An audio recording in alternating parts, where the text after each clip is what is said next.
హల్లెలూయా. దేవునికి స్తోత్రం. మీకు అందరికీ కూడా నా యొక్క శుభాభివందనాలు తెలియజేస్తున్నాను. దేవుని కృప మీకు తోడైండును గాక. ఈరోజు దేవుని యొక్క వాక్కు దావీదు రాసిన కీర్తనల గ్రంథము 99వ కీర్తన 9వ వాక్యము. మన దేవుడైన యెహోవా పరిశుద్ధుడు, మన దేవుడైన యెహోవాను గణపరచుడి, ఆయన పరిశుద్ధ పర్వతం ఎదుట సాగిలపడుడి. హల్లెలూయా. దేవునికి స్తోత్రం. నీవు సేవించే దేవుడు మొదట ఎటువంటి వాడో నువ్వు పరిశీలించుకో. ఎటువంటి దేవుణ్ణి ఆరాధిస్తున్నాము? క్రీస్తుని నమ్మిన ప్రతి బిడ్డ, క్రీస్తుని అనుసరిస్తున్న బిడ్డ, క్రీస్తు ఎటువంటి స్వభావం కలిగిన వాడు, ఆయనను గణపరిచే ముందర ఆయన ఎటువంటి వాడు అనేది మీరు గమనించుకున్నట్లయితే ఆయన పరిశుద్ధుడు. లోకములో ఏ దేవుడు కూడా పరిశుద్ధుడు అని పిలువబడలేదు. పరిశుద్ధ గ్రంథం అని గ్రంథాలు పిలువబడలేదు. బైబిల్ మాత్రమే పరిశుద్ధ గ్రంథము. దేవుడు యేసుక్రీస్తు వారు మాత్రమే పరిశుద్ధుడుగా పిలువబడ్డాడు. హల్లెలూయా. కాబట్టి అటువంటి పరిశుద్ధుని నువ్వు గణపరిచేటువంటి బిడ్డగా నువ్వు ఉండాలి. ఆయనకు ఘనత తెచ్చే బిడ్డగా నువ్వు ఉండాలి. మన దేవుడు, నువ్వు నమ్మిన దేవుడు పరిశుద్ధుడు. ఆయనను గణపరచు, ఆయనను పట్టించి నువ్వు సంతోషపడు. ఆయన యొక్క కార్యాలు గొప్పవి. ఆయన ఘనమైన వాడు. ఆయన పరిశుద్ధ పర్వతం ఎదుట నువ్వు సాగిలపడి ఆయనను ఆరాధించే బిడ్డగా నువ్వు ఉండాలి. హల్లెలూయా. దేవునికి మహిమ కలుగునుగాక. గణపరుస్తున్నావా దేవుణ్ణి? నీ దేవుణ్ణి గణపరుస్తున్నావా? ఊరికే పెదవులతో మాత్రం గణపరిచేవారిగా ఉన్నారా? పెదవులతో క్రిస్టియన్స్ అని చెప్పుకుంటూ బైబిల్ పట్టుకొని తిరుగుతూ గణపరుస్తున్నారా? పెదవులతో గణపరుస్తున్నారా? అంతరంగంగా క్రియల రూపకంగా దేవుని గణపరుస్తున్నారా? మన దేవుడైన యెహోవాను గణపరచుడి. యెహోవా పరిశుద్ధుడండి, గణపరచండి ఆయనని. ఎవ్వరు లేరు లోకంలో పరిశుద్ధులు.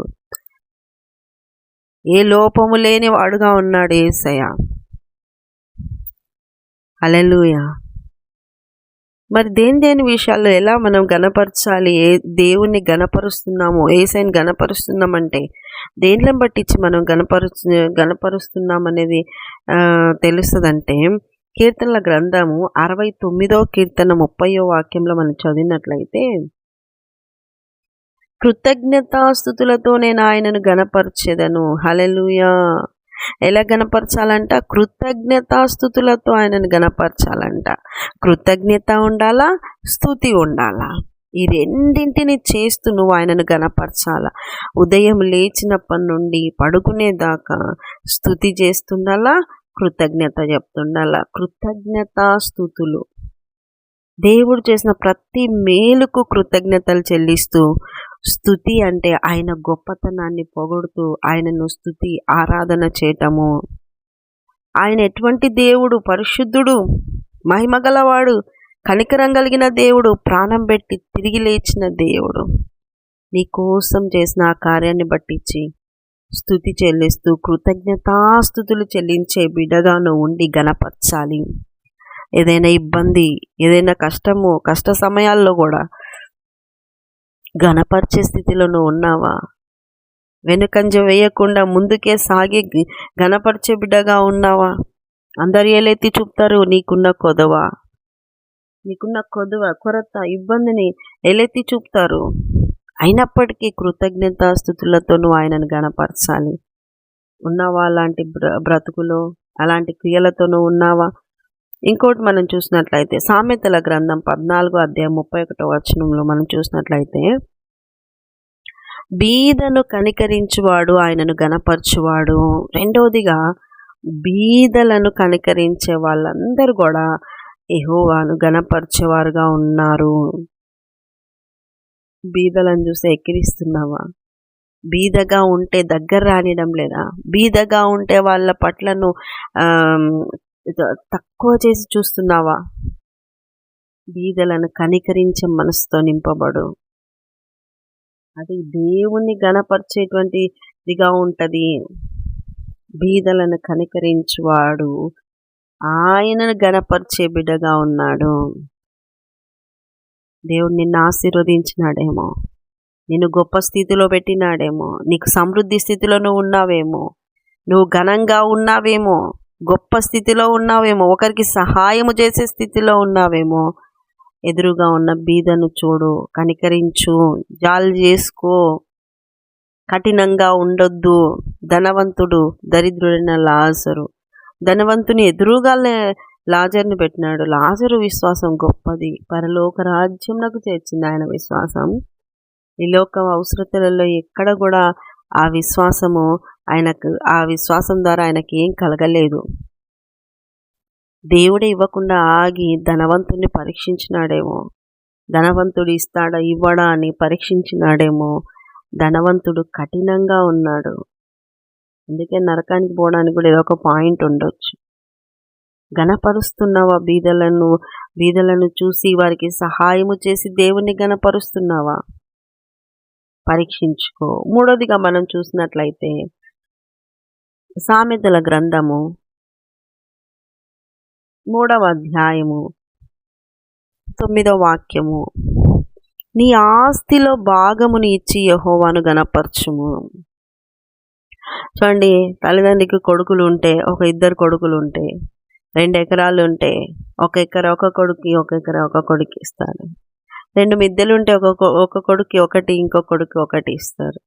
ఇలాగా ఆస్తులు భాగాలు చేసినప్పుడు యెహోవాకు కూడా భాగం ఇచ్చి ఆయనను గణపరచాలంట. ఆస్తిలో భాగం. నీ ఆస్తి ఏది? నీ ఆస్తిలో నువ్వు భాగం ఇవ్వగలిగే మనసుందా? ఆ స్థితికి నువ్వు చేరినావా?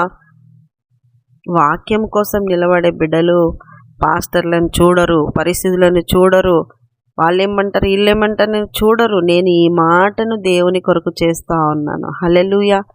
అదే కదా విశ్వాసం అంటే, అదే కదా దేవుని మార్గంలో నడవడం అంటే.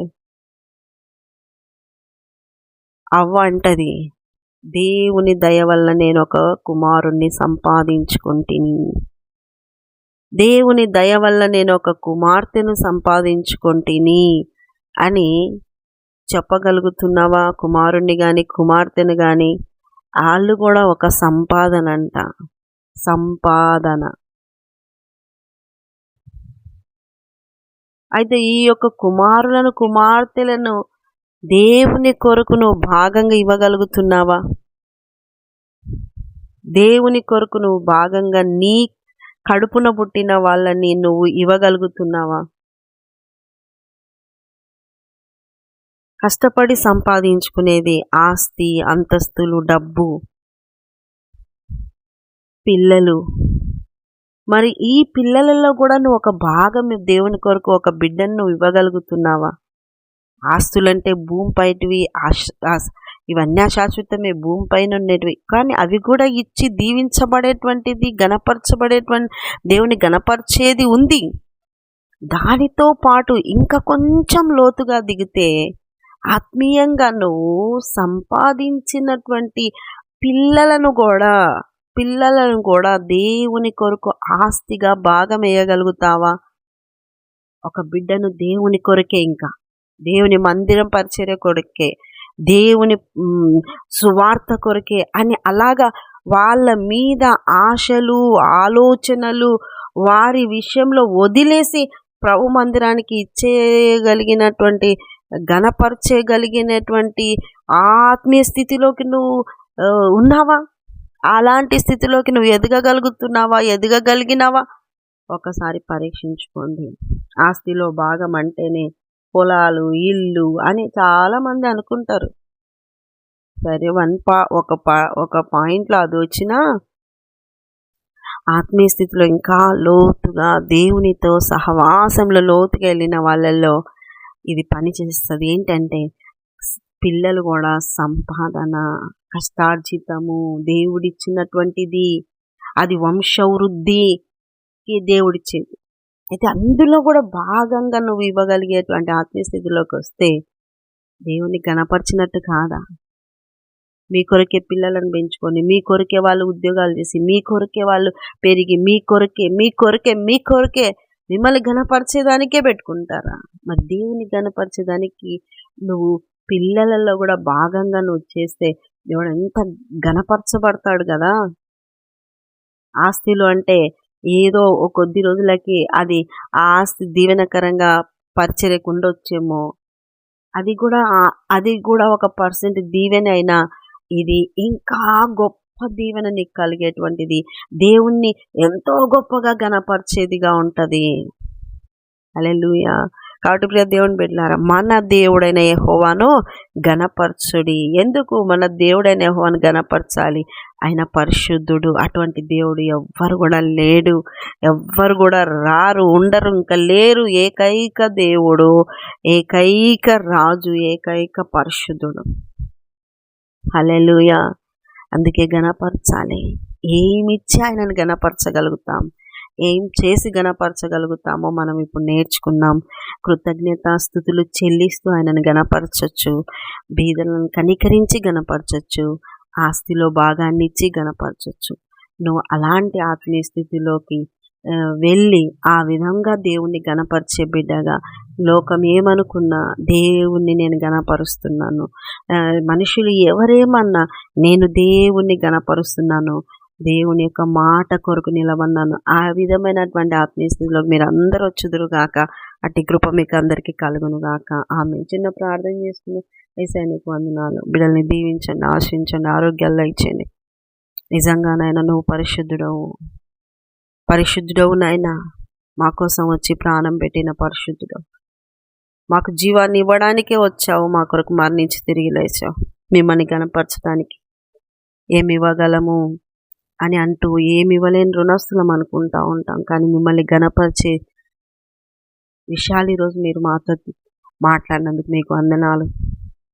విన్నవారి అందరిలోనైనా ఆత్మీయంగా ఎదిగించి లోబడే మనసుతో నింపమని, ఆత్మలో వారిని నడిపించమని, వారికి సహాయం దయచేయమని యేసు పరిశుద్ధ నామమున అడుగుతున్నాం మా తండ్రి. Amen, amen, amen. యేసు రక్తమే జయం, సిలువ రక్తమే జయం. ప్రవేశ నామానికి సంపూర్ణ విజయం కలుగునుగాక. Amen, amen, amen. Good morning. Praise lord. దేవుడు మళ్ళీ దీవించి ఆశీర్వదించునుగాక. ఆమెన్.